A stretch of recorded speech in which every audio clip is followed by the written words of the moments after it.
না বললেও নয়, আমরা আছি এখন এরুলিয়া গ্রাম। এখানকার পানিগুলো দেখেন করে কিরকম টলমলো। আবার এ পাশে দেখেন কলা বাগান, এগুলো দেখতে অনেক সুন্দর লাগে। খুব সুন্দর পরিবেশ। এখানকার অনেক কাঁঠাল গাছ দেখেন, কাঁঠাল ধরছে কিরকম, একেবারে মনে করেন গোটা গোড়ার থেকে আগা পর্যন্ত শুধু কাঁঠাল। আবার এখানে অনেক সুন্দর সুন্দর মুরগি আছে, দেখেন কিরকম দৌড়াদৌড়ি করতেছে, খুব সুন্দর লাগতেছে। দেখেন মুরগিগুলো কিরকম ডাকে, কুকুরুকু।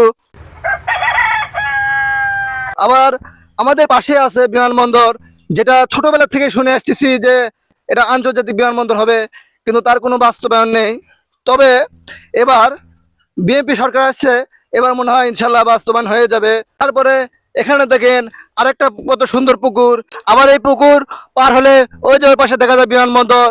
এটা আমাদের বাড়ি থেকে খুব কাছে, কিন্তু আজ পর্যন্ত আমরা কেউ ওখানে প্রবেশ করতে পারি না। এটা আমাদের একটা দুঃখ যে বাড়ির পাশে বিমানবন্দর, তাও আমরা যেতে পারি না। তবে আমাদের একটা ইচ্ছা আছে, যদি কোনো সময় এই বিমানবন্দরটা কমপ্লিট হয়, তবে আমরা বন্ধু বান্ধব নিয়ে সবাই এখান থেকে সরাসরি কক্সবাজার যাব ইনশাল্লাহ। আবার পুকুরের পাশে দেখেন এখানে একটা ছোট টিনের ঘর, এখানে মানুষ মানে মাছ পাহারা দেয়, এখানে লোক থাকে। আবার এখানে দেখেন একটা নৌকা, এই নৌকা দিয়ে তারা মাছকে খাবার দিতে যায়। আবার ওই পাশে দেখেন ওই যে দেখা যাচ্ছে যে বিমানবন্দরের ভবন, এটা দেখতে খুবই ভালো লাগতেছে। আমাদের গ্রামটা কেমন লাগলো আপনাদের অবশ্যই কমেন্ট করে জানাবেন, কেউ জানাতে ভুলবেন না। আমি ফেসবুক থেকে বলতেছিলাম, আমি প্রিন্স আকাশ।